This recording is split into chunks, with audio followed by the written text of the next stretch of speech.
Most coaches and consultants I know are at least playing around with AI, but a lot of them are dismissing it either because they don't think it sounds like them, or they're afraid of being inauthentic.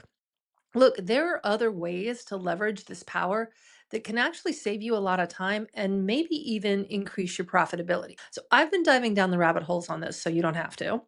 And I've found 5 ways that coaches and consultants can use AI to create some very usable insights and time savings. And you don't have to be super techie at all. And by the way, I'm not a big fan of scare tactics, but I will say that I highly recommend you at least familiarize yourself with AI and what it might be able to do for you, because the people who figure this out sooner rather than later are going to have a competitive advantage over the next 6 to 18 months. And yeah, I do think it's moving that fast. So, the first way I think that you can put AI to work for you is analyzing what you and your clients say. So, think about it. When we're talking to people, most of us are focusing on the conversation. But when we walk away or we close the Zoom, we tend to only remember the highlights or the to do list. And so, there's no way for our minds to extract all the information that came out in that meeting. And when we're looking for patterns across multiple conversations, well, that's nearly impossible. Well, GPTs excel at this. They can take multiple conversations and pull out problems, solutions, just patterns that we would never see. So, the key to making this work for you is you have to make sure that you're transcribing all of your conversations. Now, if you're meeting on Zoom, it's easier because you can use an AI note taking tool. So, I personally like Fathom, but you can use Otter.ai or Fireflies. There's a bunch of them. Um, if you meet someone face to face and not over Zoom, what you could do is you could ask for permission to record the meeting on your phone. There's an app that's built right in that comes with a phone. Then what you need to do is turn those transcripts into PDFs and then you upload those into a GPT. So you can use ChatGPT, you can use the notebook tool that Google recently released with Gemini. You could also try Perplexity. I don't think for this kind of work the model really matters, but any way you do this, I would use the paid version. I do think the upgraded models give you better results. So once you have the PDFs uploaded, the next step is just ask questions. So personally, I look for things like, what are the common problems that you see? What are the emotions being conveyed in these conversations? What kind of language do they use to talk about their challenges? So, I'm actually in the process of designing custom GPTs for my private clients to do exactly this, because I think these insights are what you want to use to build your programs, make your offers better, and really dial in that your messaging. I think AI tools are amazing for this because you don't have to rely on your memory. You don't have to worry about taking notes during every single conversation to find out what your clients want. The second way I think you can be using AI in your business is to get really strategic about your thought leadership. So I've talked before about how you can post all the tips and quotes you want to get people to discover you. But the real opportunity with content is to create a thought leadership space for yourself in your area.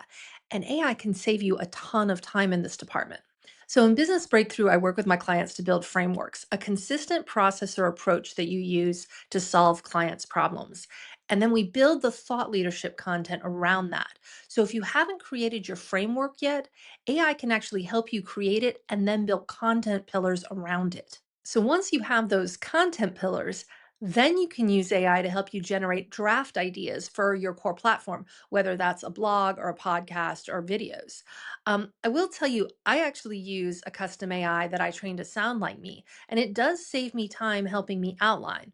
Bottom line, AI can really help you stay on target with your content and make sure it's being strategic and working to magnetize clients to you versus just filling the airwaves. The third idea, and I actually think this is one of the untapped areas of AI, is that it's really good at creating systems that will save you time and brain power. So, one conversation I swear I have every day is talking to people about the overwhelm and decision fatigue that comes with being an entrepreneur, how to prioritize, where to focus, what's the best place to invest time and money. Believe it or not, AI is super helpful here. I have a system I developed where I turn the content from these video podcasts into an email newsletter, a LinkedIn newsletter, a blog post, and a couple of social media assets. And I distribute this on podcast platforms as well. And I did it on my own for a while, so I had a really good understanding of all the steps that I needed to take. So, what I did is I wrote down all the steps and I told the AI tool that I wanted to consolidate the tasks across tools and recommend a system that I could use with a VA that would be the most efficient to get it all done. And it created a table that optimized all 36 steps and suggested an efficient way that I could hand off the process to my VA. I think I've said this before on the show, but in order for your business to grow, which is exciting, some parts of your business are going to have to get boring. And the reality is that the best use of your time as an entrepreneur is when you're using your superpowers, helping your clients or building relationships. So, if building processes and optimizing isn't something that's easy for you, AI is exceptionally good in this area. The fourth thing AI can do for you, and you may have already played with it for this, is to really sharpen up your messaging and help you get content out there faster. So, you may or may not agree with me for this, but I have zero problem letting AI do my outline for me and give it instructions about what I want it to write about and the key points I want in there. I have it create an outline for me. And then I take it back and I flesh that out and I make it sound human. But then a lot of times I'll put what I've written back in the tool and I'll ask it questions. I'll ask it to proofread. I'll ask it, can you make this clearer? I'll say, can you include a sense of urgency in this? Can you please take out anything that's redundant? And it makes suggestions, and sometimes I take them and sometimes I don't. But it serves the same purpose as me sending it to my VA or my husband or my teen and saying, can you read this over for me before I send it out? I also think it can be great for helping you brainstorm headlines and hooks because if those aren't good, your stuff is never going to get read. So, really, what's the point? So, I actually like it so much for doing this that I uploaded kind of common hook and headline frameworks into a custom GPT. So, I have one that's just primed just to do that. That's part of the tool suite I'm sharing with my clients as well. Again, is brainstorming headlines really the best use of your time? Probably not. And unless you're a trained copywriter, it's probably going to be better than you in that area anyway. So why not just accept the help? And consultants, letting AI handle the outline and the first draft of your proposals, it's a no-brainer.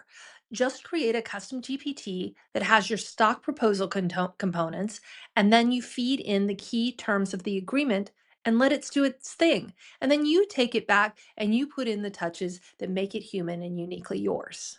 And the final way I think it's worth exploring AI's help is more personalized client support. Now hear me out on this one.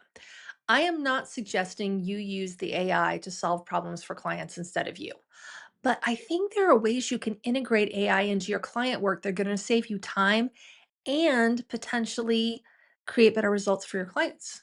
And that's a win win. So, have you ever heard of something called the forgetting curve? It's part of learning theory. Researchers found out that as soon as we learn something, we actually start forgetting it almost immediately. And especially in the first few hours after learning it, people only remember like a small part of it. So, the no duh here is that if you're already recording your coaching calls, give your client access to the call summary and make it easy for them to remember everything that you talked about. And maybe when you send it, then you include in your email what you felt the most important parts were. You'll help your clients change faster and you'll increase their positive results. Another idea that kind of falls into this category is you could use AI to help you deliver customized resource lists or personalized cheat sheets, right? The tool won't be able to do it without you, but it's going to speed up your workflow and it's going to just make your client feel that much more valued and that much more special. So I found one more idea. I haven't tried it. People are uploading their frameworks into custom GPTs and then letting their clients ask it questions. I'll be honest, I am not sure where I come down on this one. As you know, I think access to you, the expert, is part of the reason why people buy your program in the first place.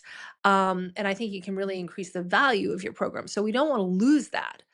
But let's say you have a huge vault of videos or a huge vault of white papers or things that you've written, and someone has a question.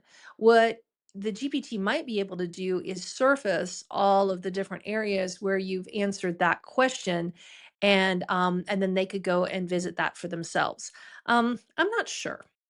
If you've done this and you've tried it and you have some feelings about it, I would love to know in the comments. So, hey, I have a whole new outfit for the big finish.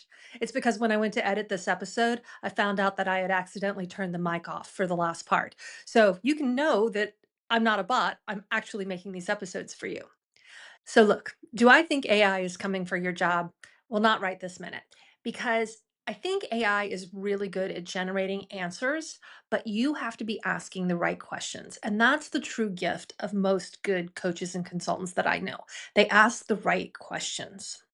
So I think that you should be able to start implementing some of the things we talked about today if you want to start trying out AI in your business. But if you want a real plan for the best ways that you can strategically implement AI in your business to help you, well, that's actually one of the things we do in Business Breakthrough. And so if you're interested in learning more about that program, you can either comment right here or you can DM me over on Instagram. I'm at Laura Zavelson everywhere. Okay, so that's going to wrap up this episode. If you're thinking about trying one or more of the things we talked about today in your business, or if you're already doing it, I would love to know in the comments. I really do read them and I really will answer you. I'm going to go and shoot the next episode and try to remember to keep the mic on the whole time this time. So until then, I will see you next time. Have a good one.